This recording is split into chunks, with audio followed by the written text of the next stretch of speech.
Hello, Jason Shaw. Hello, Joe Gibbon Fitness. How are we doing? Yeah, not bad. Back for part two. A long time no see. It's Yeah, what, a month and a half, I think. month and a half of keeping the rampant fans at bay, keeping on delaying the release of this for building the hype for the I future mean, of there's been sports. legitimate reason because I got COVID. Lots of things. COVID, other life activities getting in the way. Um, Yeah, no, and we are here to pick up on where we left off from last time, right? In Indeed. part two. Now hopefully you guys got to see part one. If not, you can see a shortened version on my Instagram, Joe Gibbon Fitness 9094. If not, you can go to Intrepid Being, right, Jason? Intrepid Being is my YouTube channel. We got part one on there. And I think we're planning and also uploading it to your Joe Gibbon Fitness channel as well. So both parts will be on yours. I'll just use mine to refer my channel members who are interested in this content over to you. Yeah. I mean, my channel is amazing with It one is. one video on it now. Soon to be three with these two parts, but I would probably recommend going to Jason's Instagram over mine because there's loads of other, not Instagram, YouTube, because there's loads of other stuff on there. And part one and two are gonna. Jason is the I maestro do have video editor. Instagram with the same Intrepid Being name as well. So Okay. don't get confused. Both of them great content, just like Joe's is. I think blue ticks are on the way for me and you soon on Instagram. By the way we're going. Got my application in there yet. Yeah, you actually applied, don't you? I saw that. You can like apply to be verified. I might just do that every day from now on.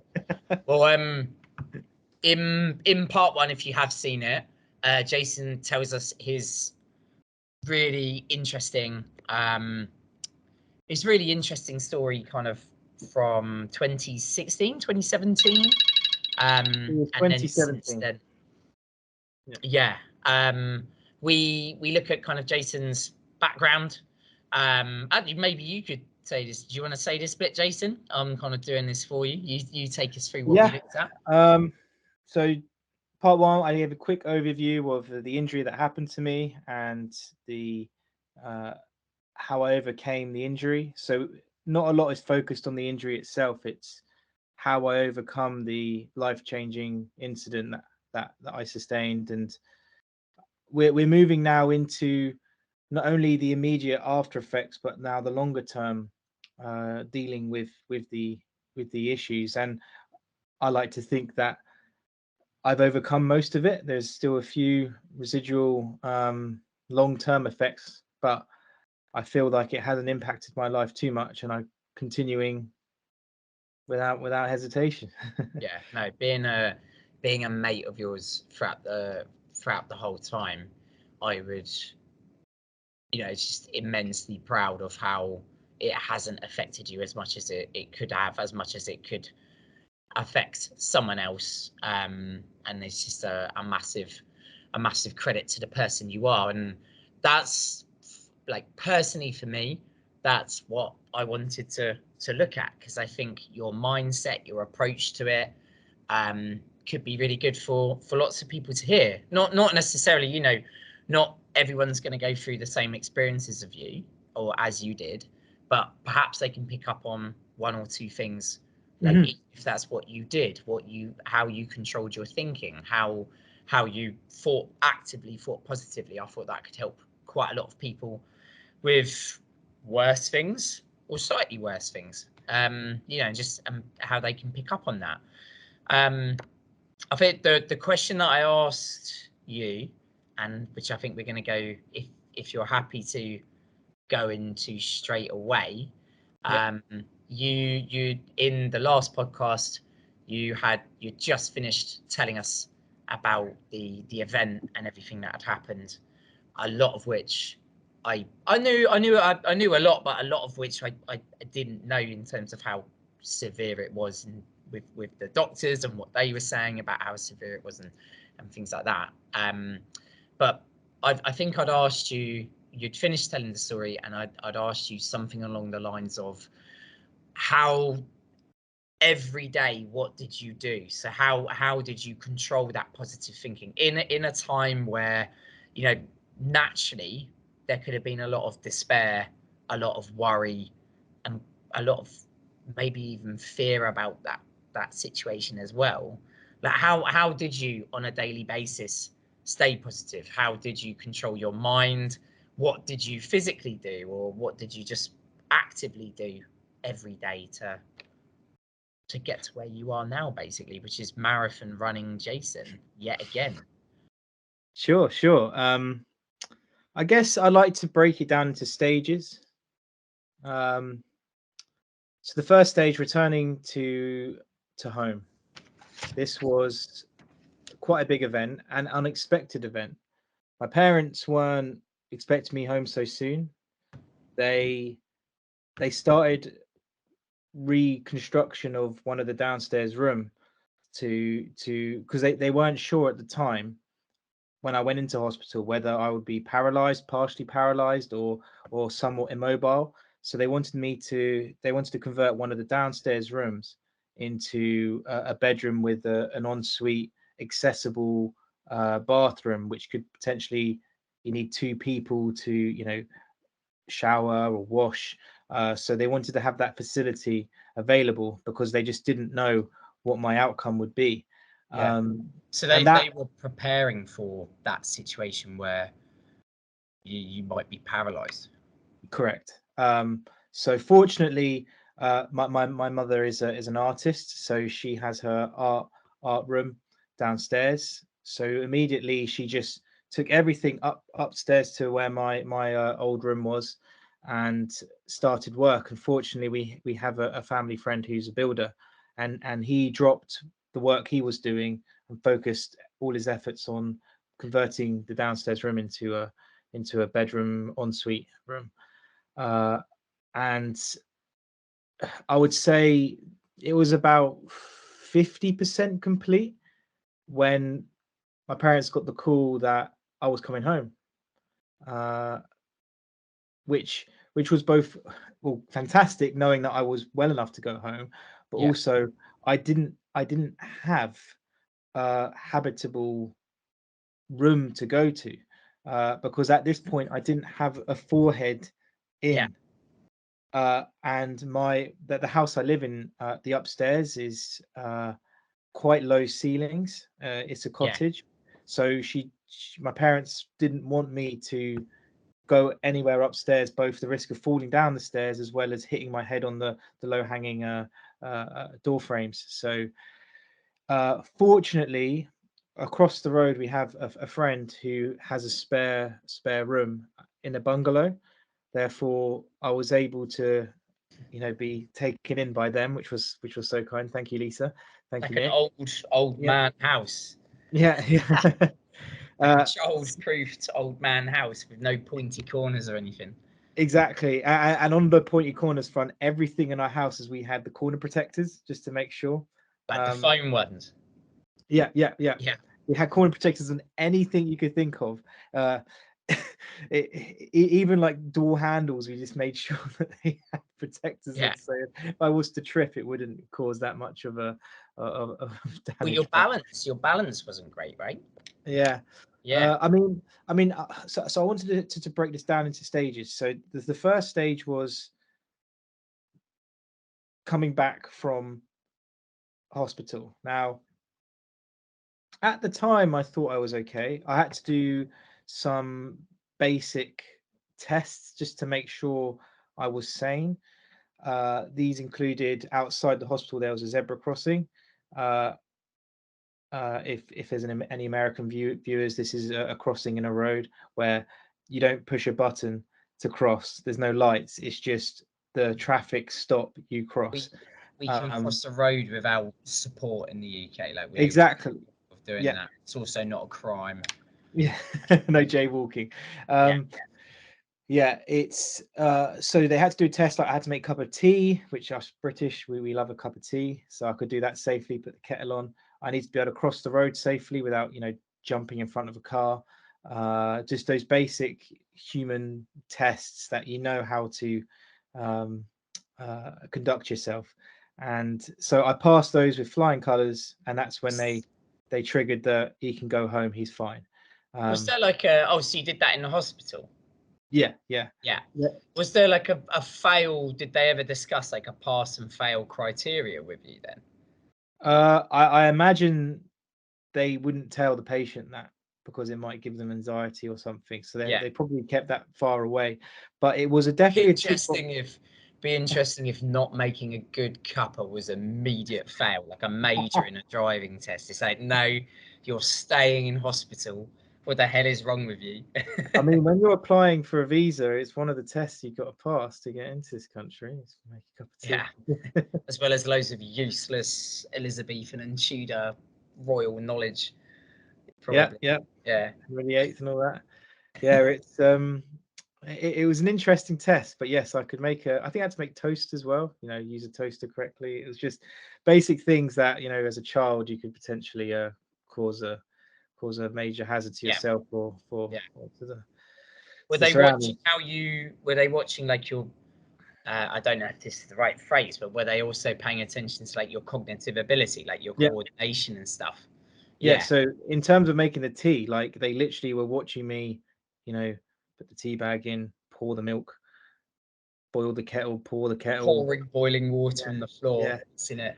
And what was interesting is at this point I was actually vegan and I didn't want to drink it because I was like, I made the tea, but I don't actually want to drink it because it's dairy milk, So so you didn't have to drink it, which was good. I was worried that would be a fail if I didn't drink it. Yeah. But going back to, so I was past the basic survival kind of test that allowed me to go home, and then I went to my family friends who kindly had a room available to me, and I do remember the first day I was there. I was watching TV with the owners, Nick, and I just remember being really sort of not afraid. Afraid's not the right word here, but closed off and just defensive. Like as you would with a friend, you would be open, you sit down, but I just kind of felt a bit frightened. I mean, I knew who he was. He was a great friend. I've known him for over 10 years. But I think the natural self-defense here was just to protect yourself. And I felt I was in that kind of state for a good month, I would say. Really? At the time, I didn't know it, but looking back, I can see I was different. Were you seeing your parents? Say that again. Were you seeing your parents?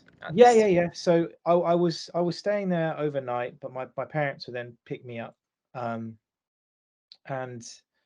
I'll be with them during the day. It's just that'll be my bed for the night, be it theirs. But yeah, I was still. I felt confident. I felt fine, but really, I it took a while for me to get over that initial step of being outside of the hospital because I was already comfortable in the hospital. I knew the nurses, I knew the other patients in the ward, and this was like a new environment I had to kind of adjust to, which I felt I did adjust quickly, but it did take that month to get back to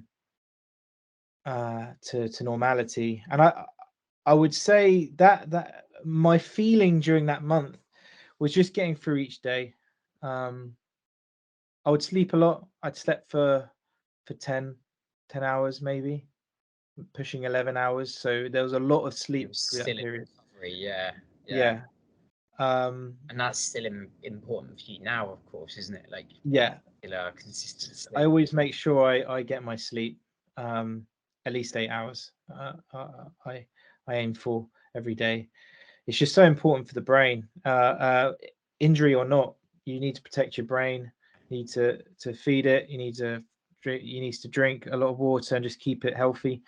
And especially for me, I need to keep it in the best state it can possibly be. The benefits of sleep Um, they're actually so massive, aren't they? And like it would be the one thing that I would probably change about, because obviously, you know, I do my fitness stuff, I eat well, I exercise well, I exercise consistently. It would be the one thing that I could change. And like I know a lot of people have said, obviously recovery, but in terms of sport as well, they say like it is one of the best things that you can do for recovery, like physically.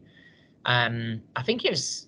I think is a good night's sleep is the equivalent of like a 2 or 3 hour sports massage or something like that for your muscles. It's I like, didn't why know are you that. not doing it when it's so easy to do every day? It's because I personally find it boring. Like I prefer to be doing as much as I can and making the most of my day and stuff. Um, yeah. I mean, with that situation, then, like, are you able to pinpoint what it was that was making you feel defensive or anxious during that period? I think as much as my family, friends who allowed me to stay at theirs, as much and as how comfortable I am with them, because they're not family in the strict term, that's probably why. Because you know these are outside people, and maybe just your natural, or my natural, um Familiar. reaction to being in an environment, in a room with them, was to just sort of protect yourself. um and I don't want you to think that I was like completely shielded. Like, I would speak to them, I would talk to them, but I would be on a more of a high alert, as opposed to just being completely relaxed. Yeah. I would still be a bit tense. um Almost like a nervous feeling, as if you were as if you had butterflies for an interview, or you're going on your first date or something. It just felt not completely comfortable, and you would be you had a bit of a armor shield on. uh, Yeah. No, I get what you mean, and like I guess we all do it when we've had something big happening in our lives or something traumatic. Like, where do we go? We go home to see our parents normally, right? Like you'll be like, oh, I'm gonna go home this weekend and spend some time with mum and dad, just to feel looked after, just to feel, Mhm. because there's no pretensive mum and dad, is there? Like you're not having to put on any version of yourself which isn't exactly, you can behave and feel exactly how you want to, just Mm. with that like security. Yeah. I mean, how conscious in this period were you of what had happened to you? I don't think I still was 100% conscious. I think I told you the story of when I was in hospital. I was recovering so rapidly that I actually went outside the hospital when I shouldn't have. I didn't have any head protection. I had a missing forehead. I was just in my gown. I was bored of my room, bored of the four walls. I wasn't given any, magazines or a TV screen or anything. I literally had the four walls, and they thought I wasn't in a state that could comprehend your surroundings as much as I did in that situation. And I knew something bad had happened, and I knew, like, I wasn't okay. I didn't know what was wrong with me, but I just knew something was wrong. And I was going to come back, and because I needed to be looked after, but I just my natural state is I like to go on adventures. Explore. I like to go Yeah. outside, and I I wanted some fresh air. I just didn't want to be in that room anymore. Yeah. So somehow I managed to, which is great. This is I may have got this wrong, but I must have been 2.5 weeks into my injury. Bear in mind the first 5 days I was in a coma. So about 2.5 weeks into this, I was bored to death of the room I was in, and I just managed to get out. I was able to follow the signs to the exit, went outside. I remember just taking a big, deep breath. There was people there looking at me. Probably why is a guy in a gown which has the back open? You can see your bum. Completely naked. Yeah. Why is this guy out here? And I think I remember looking at them kind of smiling, and then turning back round after having a few breaths out on the outside, and then I retraced my steps and I remembered the way I took to go out, and then I was coming back, and then I was walking up the steps, and that's where the posse of nurses who were from my ward just ran at me and said, "What are you doing?" Yeah. Grabbed me by the arm and take me back. Hoisted you back up. Yeah. And It's and they realised, okay, he's much more on the route to recovery than we initially expected. We need see, to give him I full can't time help but security. think. I can't help but think your just your your approach, your personality there being this very positive, restless, adventurous person. I can't help but think that in some way, although it's not connected to your recovery, I can't help but think that that mindset, that the way you think, sped up your recovery, because you're immediately on to, I want some fresh air, I want to get outside, on board. Hmm. Whereas other people might not have that approach. They Mhm. might that they might be a little bit more backwards thinking, or even, I don't know how to explain it really, but it just seems like, to me, listening to the story, there's some element there of, because you're a positive person, that sped up your recovery in those early stages, maybe. Yes, I like to think so because I wanted to get out. Uh, Again, I think I said in the previous podcast that I got my results from my first semester whilst I was in hospital, and they're what I wanted to get.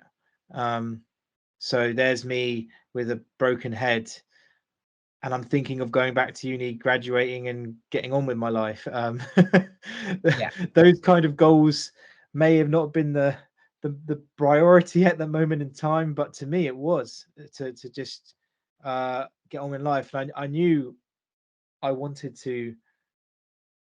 That's what I wanted to do at that point. I got my results. I knew it was achievable to get the grades I wanted.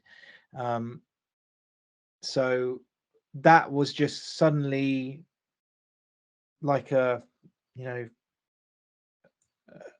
I say a goal, like a, it was like a hook that had caught me, and then I it was always there, and Yeah. I knew there was a lot of challenges to overcome to get there, but I never lost sight of that. Um, and then going to your question about how I dealt with every day, I don't think I ever lost sight of that goal of, you know, getting back to uni, graduating, and then beginning my career.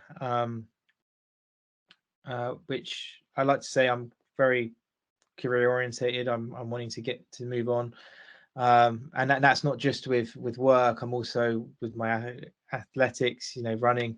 I'm constantly wanting to do more, faster, further, Yeah. kind So of it thing. wasn't, am I Yeah. right in saying it wasn't a case of, you set, you kind of came up with your own daily goals? So today, even no matter how small they are, like today I want to do this, today I want to move forward by doing XYZ. It was more that,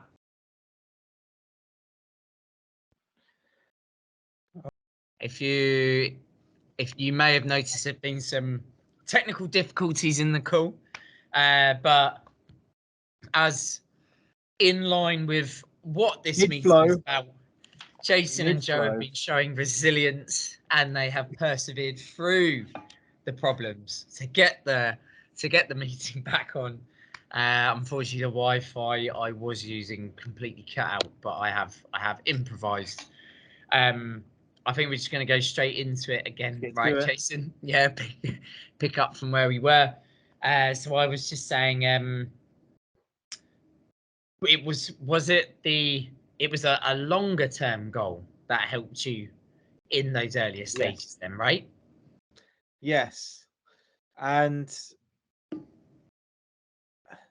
it as I say, it was something I never lost sight of, um, and I think having that longer term goal of getting over this, getting my forehead back in, being complete, being put back together again, was the goal.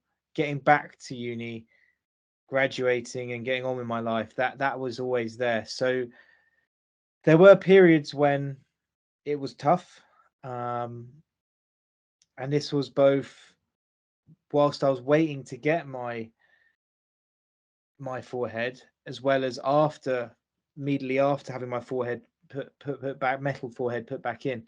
um I had pain when I moved my head. I had to move slowly, so everything was like slow motion to me. If I moved my head too fast, it felt like a headache. It wasn't a long term headache. It was just like for a few seconds afterwards it will hurt, especially if I did like this. Like, I remember that was so painful, in like an achy pain, not like a pinch pain. It was like an achy pain from within. It's so hard to explain, but from within your head it hurt. So you just had to be very slow with your movements like this. Yes, it's um not a pain that a lot of us can relate to, right? Because no. very few of uh, us have had uh, been in that position. Imagine being hungover, kind of like that, but it wouldn't last. Like, it wouldn't be continual. It would just last for the period immediately after having turned. Yeah. That's when the pain would happen. um Sometimes it did ache, just randomly as well, again like a hangover. It would just come out of nowhere. And then I found that my best solution was just to stop, relax, sit down, and drink water, and just think good thoughts. um Maybe even try and distract yourself. I had my laptop, I had my phone. I didn't read. I found reading was quite difficult. uh I wear glasses, as you can see. And I thought the act of reading words was, I don't know if you felt this way, if you've been in a car or a moving vehicle and you've tried to read a book and you get a bit dizzy. Again, I remember when I was reading, getting almost dizzy. But I didn't mind looking at video, film, watching something visually. That was I was able to deal with that. But It's sometimes not quite reading, the same as reading though, in terms yeah, of like stimulating your brain though, is it? Like there's a lot going yeah, on. Yeah. yeah.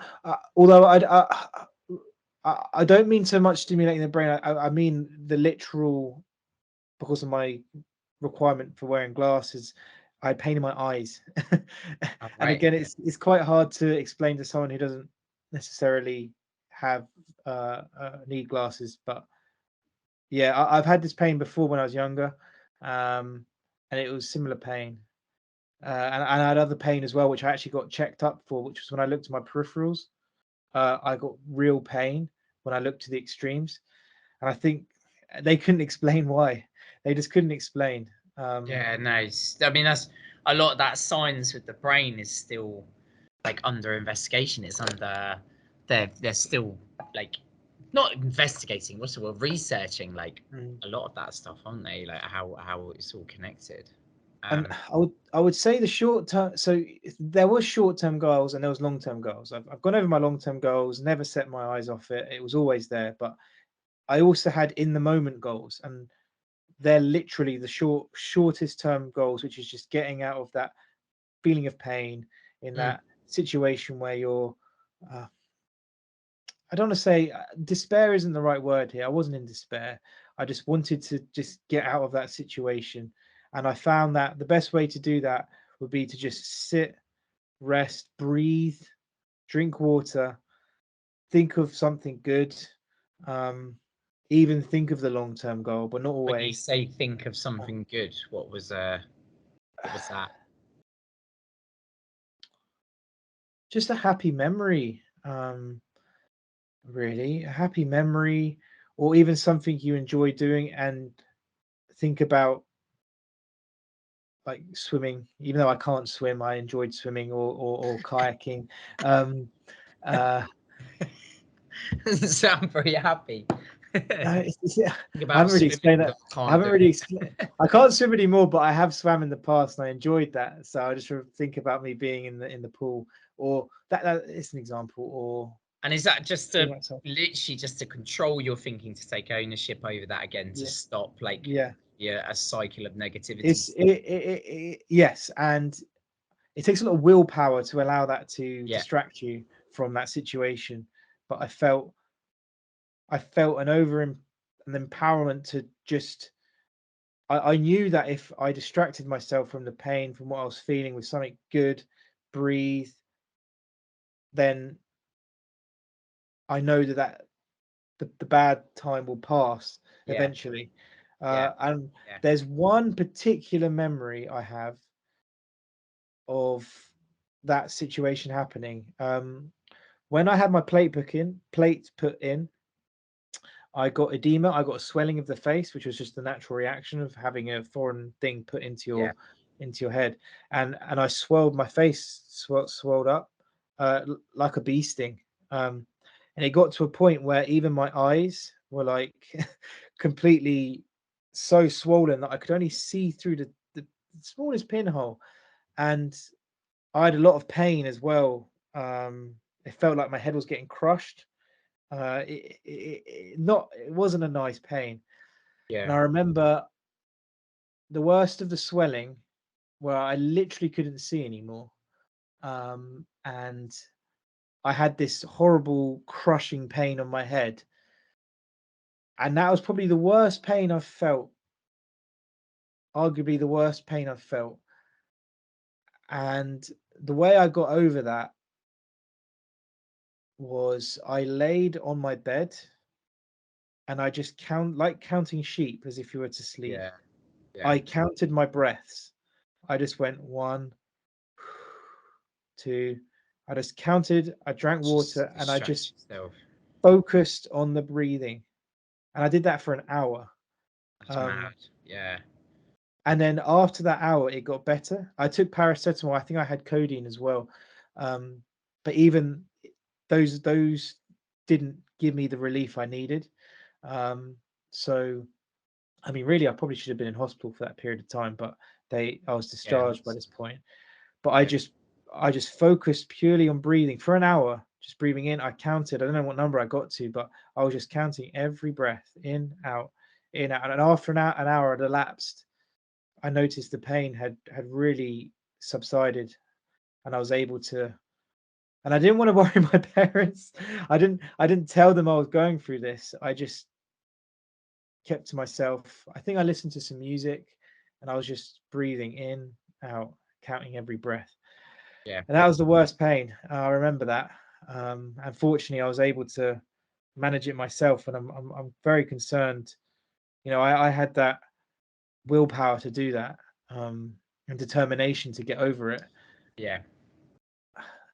No, and I'm not, sorry. and not. Like you've definitely never shared that with me before, and I'm sorry that like you went through that because of just what one idiot did on a night out, right? And these are the effects. But um, knowing you, uh, you turn everything into a positive. Do you think that horrible moment there, where you're laying on the bed listening to music, face swollen up, what positives can you take from that situation? Did it strengthen you in any ways? Well, it gave me the.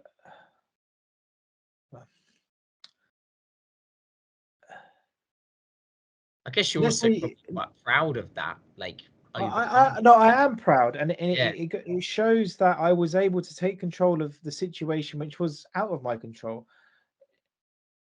The fact was, as I was in pain, the only way to mask the pain was to take drugs or something. So I mentally masked the pain by distracting myself and focusing on one thing, which was the breathing.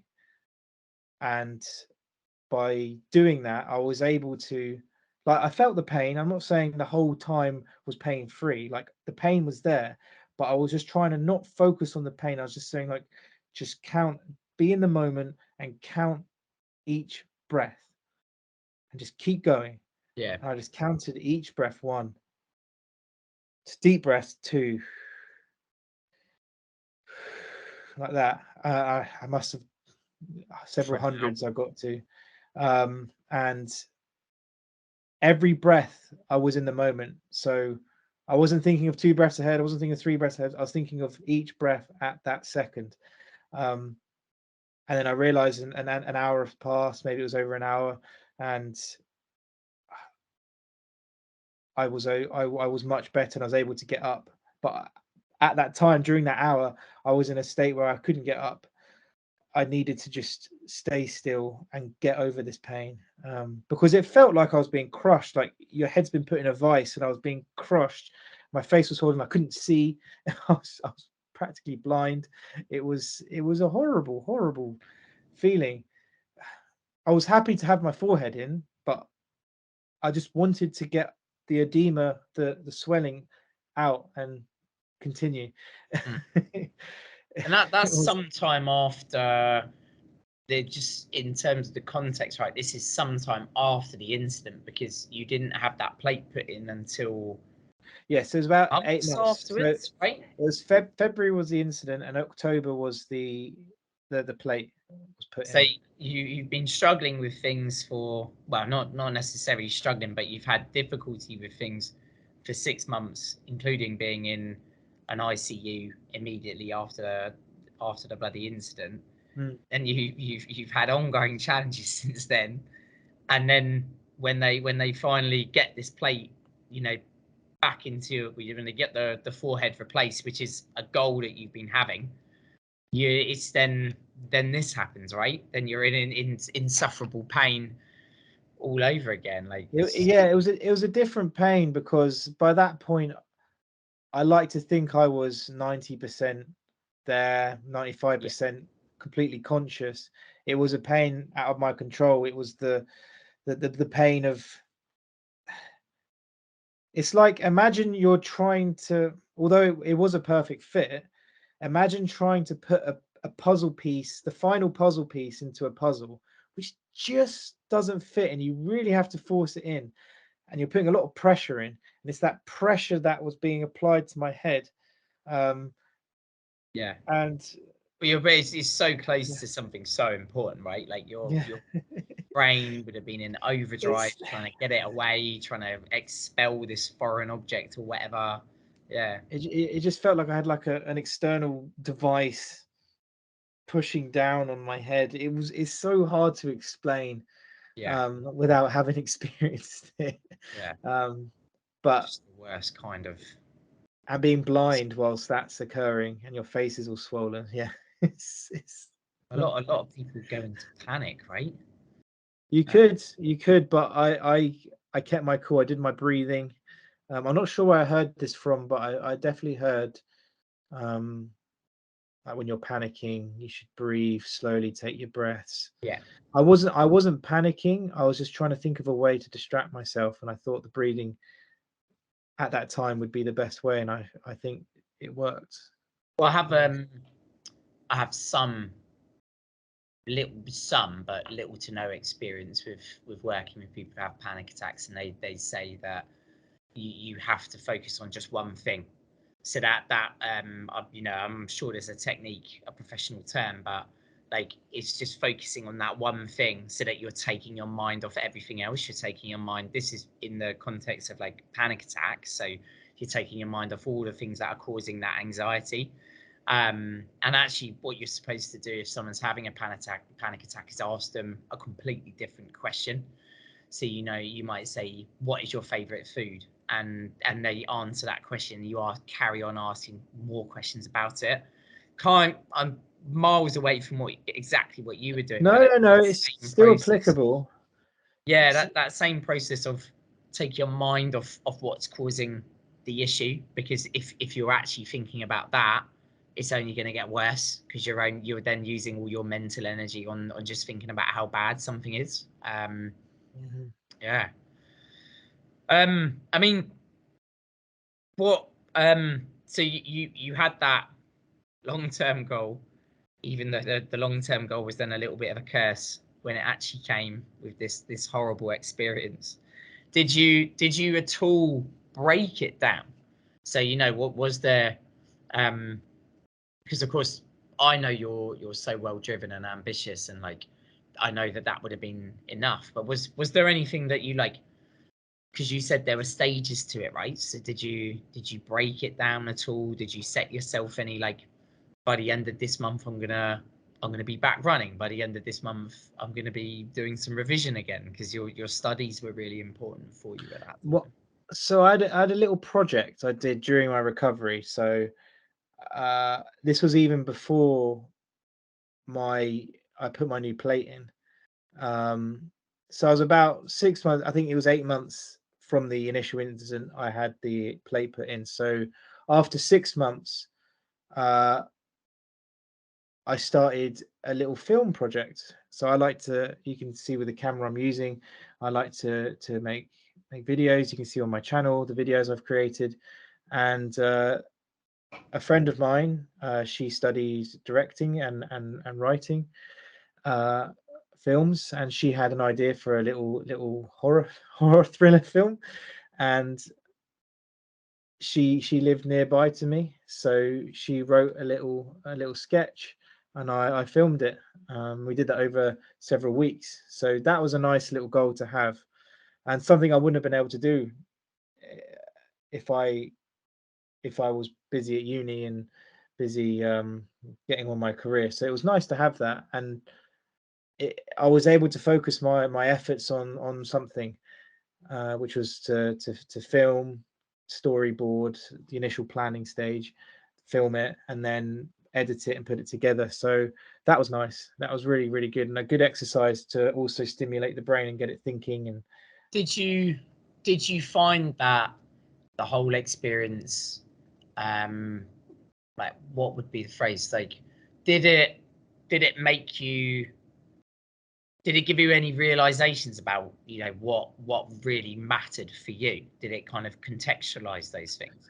Because it's such a massive break from reality, a massive break from your life at the time. When you then came through, whether did you notice any like changes in what was important to you, or what mattered, or like what you were motivated with? um, well, Did it reset any of those things? I would say I'm even more motivated and driven. I would say because I mean I had those long term goals, and then those goals stayed with me. I returned to uni, and I mean it's quite a complex situation because a lot of the friends, the year group I was in, they'd all left. They had all graduated by that point. So I was mixed with a new cohort. I was living with people I had never actually met before. Um, so the social side was less important by that stage. And I just wanted to get on, finish my semester, graduate, and then move on with my life. But that's not to say I've lost the social side either. Oh no, I think I'm 100% just, I not. think I'm Yeah, just, I think I was just more driven now because I've seen everything nearly go, and it's yeah, made me want to continue harder, work harder, be more yeah. uh, And I guess there's a message in ambitious, that, really. isn't there? I guess there's a message in that, which is, a lot of us might not have that wake up call. So Mhm. like, how else can we have that moment of realization, which And is, are we actually as driven as we think? Are we really pushing for our goals as hard as we can? and a lot of things I was grateful for as well. That I took a few risks. When I say risks, I don't mean like safety risks. Um, I I went. I've been traveling a lot. I did a bit of uh, immediately after school. I went traveling to some places, and I'm really happy I did that. Uh, I went when at uni. I went skydiving. I'm really happy I did that. I wouldn't be able to do that now. I went gliding. I swam in so many outdoor pools and like plunge pools near waterfalls. I can't do that now. I'm not allowed to swim in open water. So I'm really happy that I I'm really happy I did the things I did. Otherwise, I would have regretted it now, knowing that I could have done it and I decided not to do it, and I wouldn't have been able to do it again. So Yeah. I want the message here to be: if you want to do something, just do it, because you might not get the opportunity to do it again. Yeah, don't wait. Don't wait. Yeah. Like, do the things you want to do, right? And I mean, and I don't want people to put themselves at risk. So obviously, that's a completely different story here.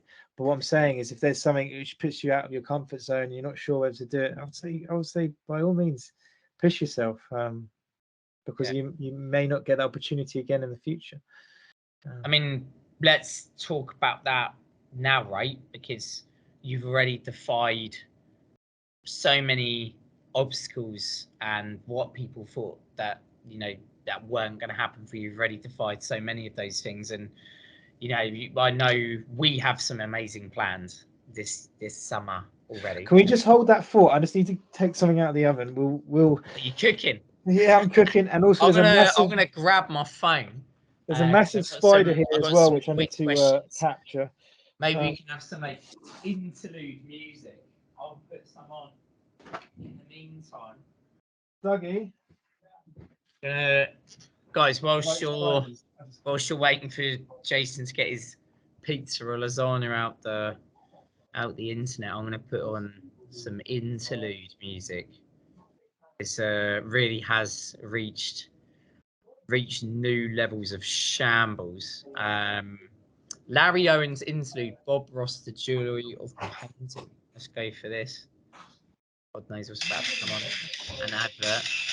And I'm gonna turn my camera off.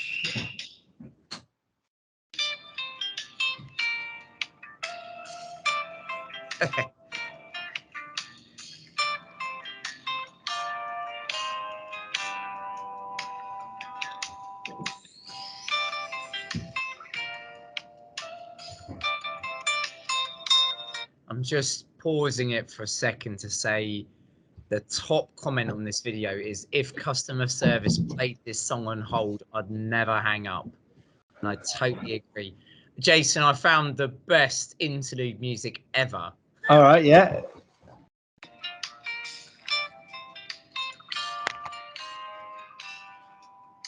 It's Bob Russell. Love it, mate. Bob Russell? Larry O, what? Bob Ross. You know, the guy from the painting program. Yes, Bobby. So, I mean, the first thing I want to just ask you, because we just simply cannot address this, is tell us about the success you did have when you got back to university. I know we've only got 10 minutes, so these questions will probably need to be a little bit more rapid fire. Quick yeah. fire, because we've already discussed the importance of sleep. So we'll go for like 30-second answers. Okay. Yeah? Do you reckon we can do it? 30-second round. So let's I know we're both absolute chatterboxes though, but we're gonna just have to bloody force ourselves to do it. All right. Okay. So yeah. What was your university success after all of everything that had gone on? You went back to university. What happened? I went back to uni and I achieved a first. That wasn't it. There's something else as well.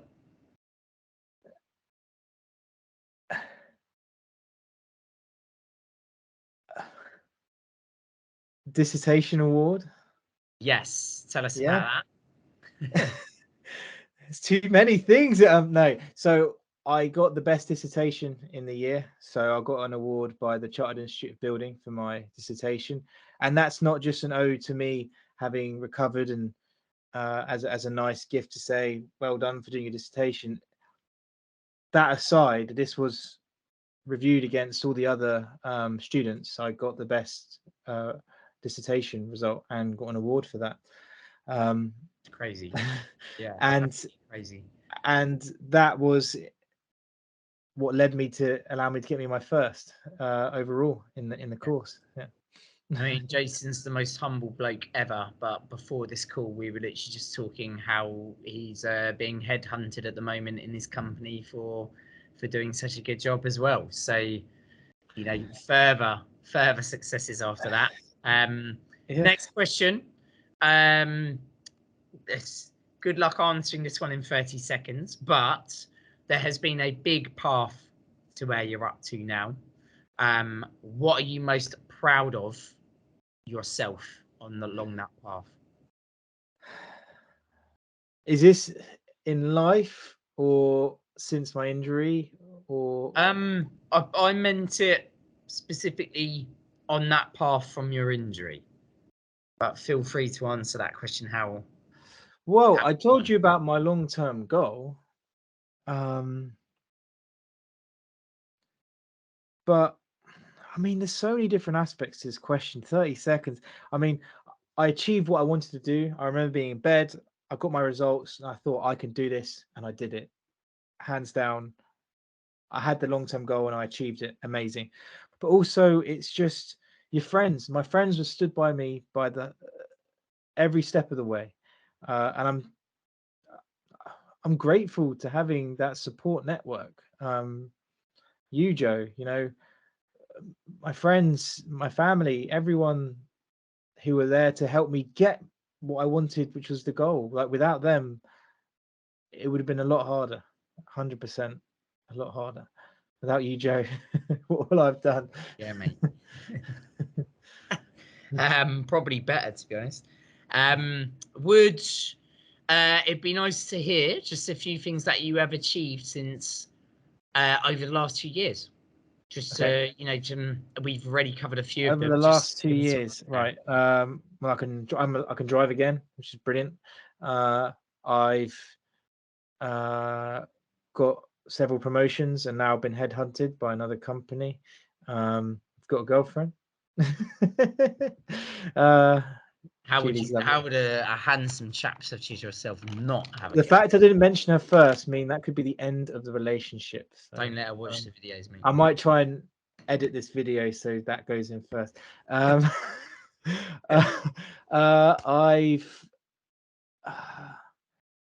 achievements. Still have great friends from before my injury, and they've stayed with me despite all this. Made new friends as well, so this injury hasn't scared people off. I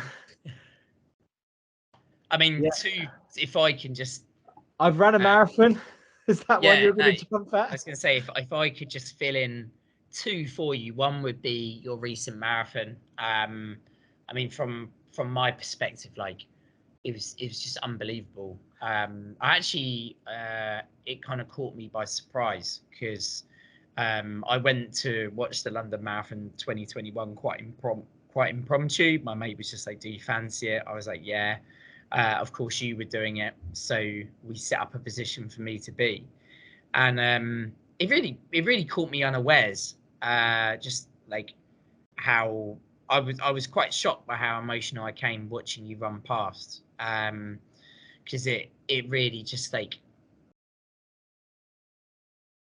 I mean obviously I knew what you'd been through, but it was just so amazing to I'm going to see. grab the medal actually, so everyone Yeah, can no, see. it was just so amazing to see you run past, and I had to kind of like just take a moment to stop myself crying in public, really, because it was a mixture of just pride.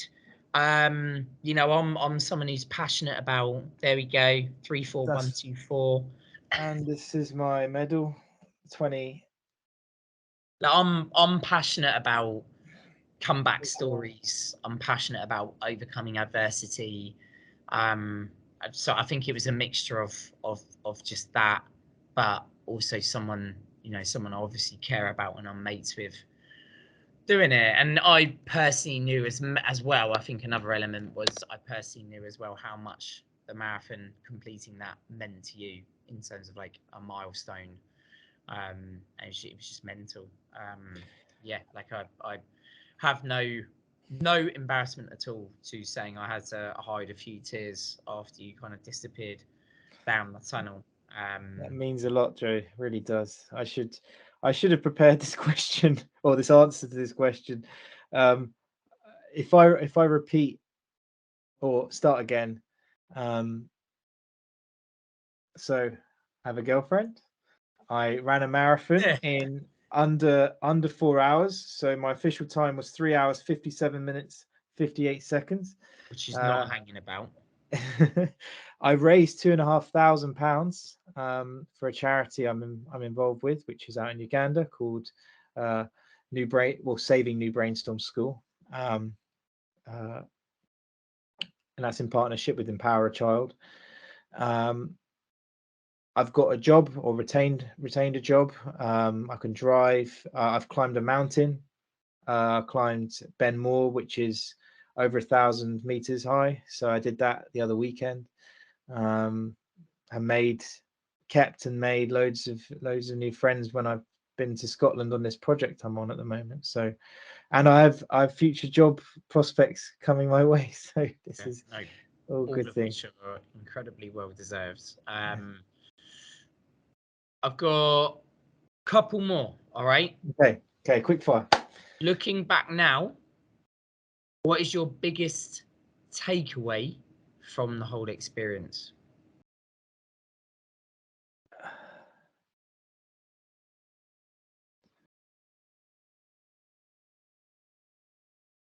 Is that too massive? Biggest takeaway is there's so many different aspects to this, but you may have seen the Shia LaBeouf just do it. Or the Nike, just do it. But honestly, you can do it. If you put your mind to it, you can do it through adversity, through pain. If you have your goal, focus on it, stick to it, you can do it no matter what.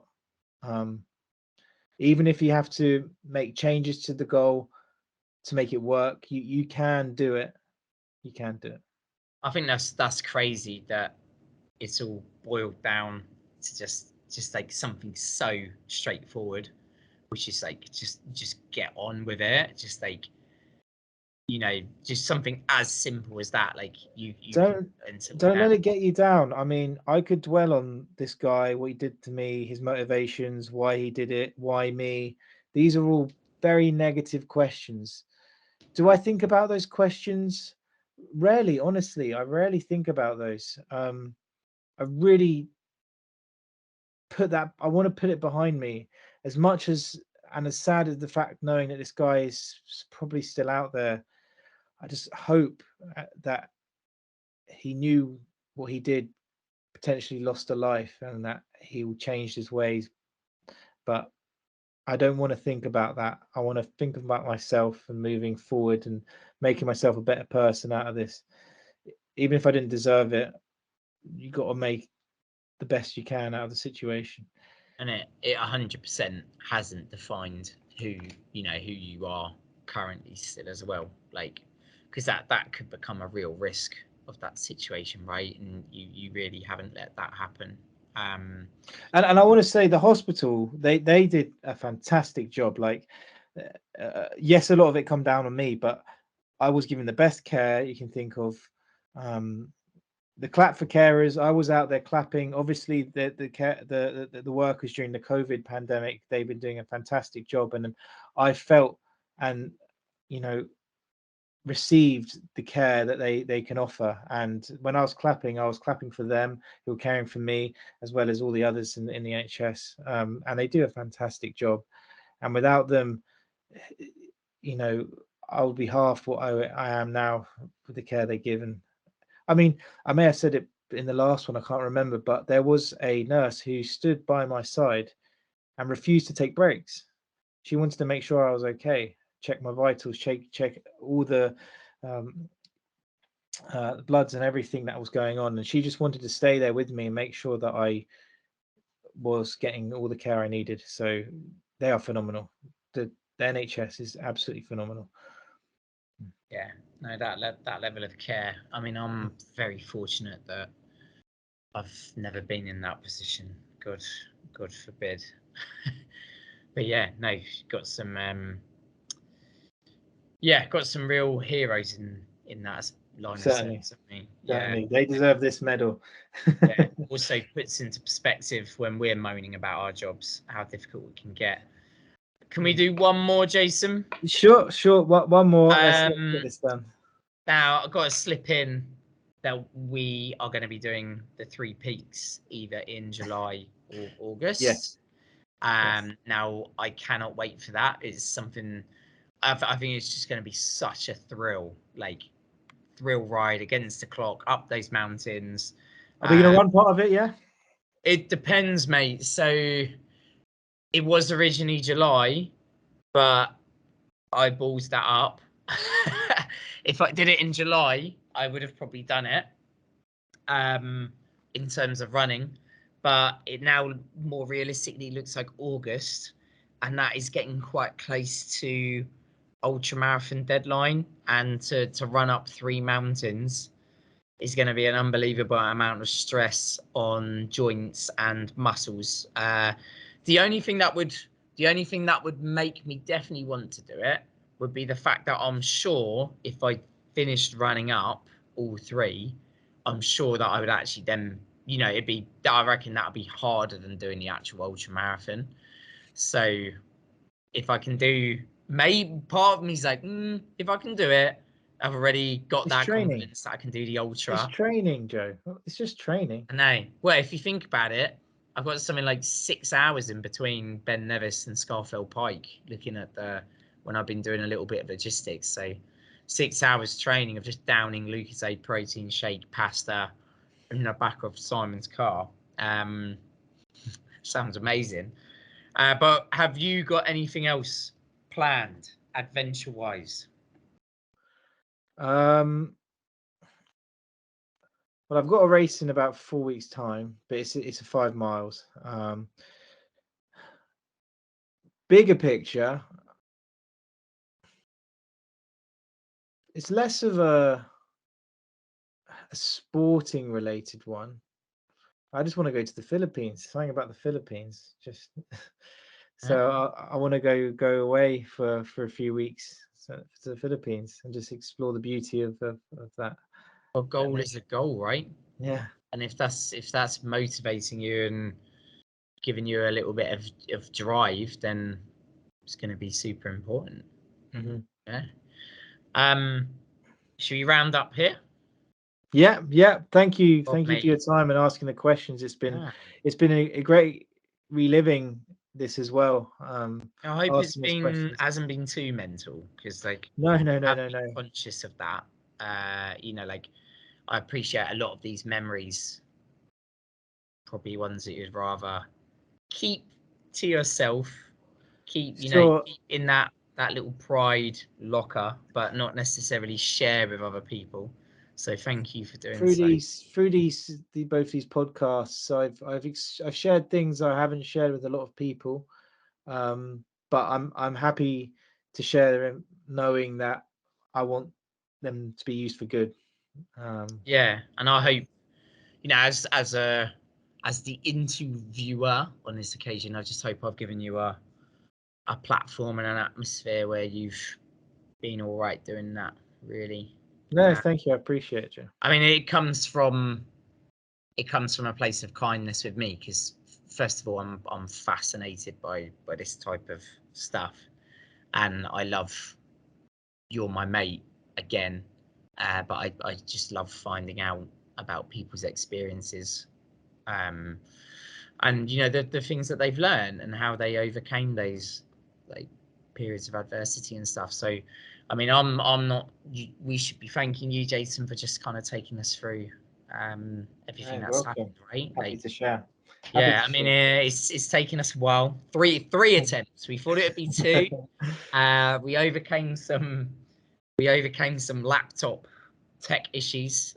You've overcome, our very first attempt was marred by a GoPro issue as well. That was a complete dud, that one. But I mean, that's at 4 attempts, really, isn't it? Really, yeah.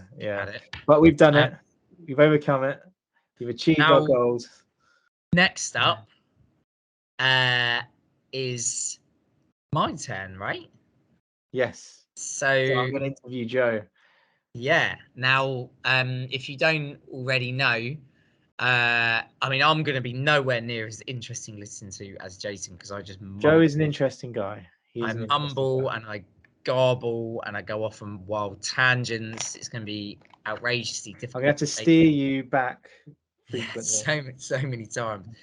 But in 2020, I did a physical challenge every month. In 2021, and some of those are a lot more extreme than others. In 2021, I did a new hobby every month, and also continued doing some challenges. So I did maybe six or so challenges last year in terms of like physical challenges and feats. This year I'm doing even more. So we're going to talk about some stuff that is upcoming that I'm going to do, some stuff that I probably will have done by the time we hold the podcast, and some stuff that I did earlier this year.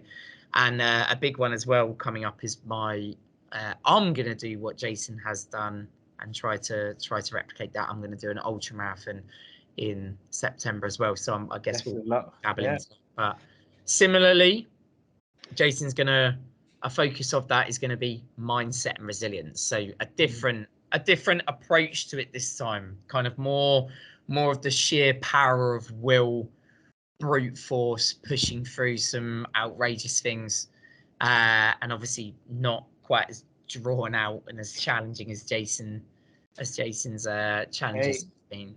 You've challenged yourself. You set yourself some very difficult. I think this will be why it will be good, right? Because we've looked at the angle and approach and perspective of what happens for you, and then we're going to look at the stupid stuff that I actively chose myself to put through, and how, I was forced to do this. You just decided, I'll just do this. So. But I'm looking forward to exploring it, and hopefully it won't take as long as it did between both podcasts for me, but we'll get it done soon. Also, you never know, this one might be held in an actual podcast studio. So there is one literally over the road from where I am now. I'm in work at the moment. I need to double check when they're gonna have that all set up. But imagine that, like me and you in a podcast studio. No Wi-Fi issues, booking of like 3 hours so we can just go to town on it. Yeah, that'll be great. No, I reckon that'll be such a good laugh.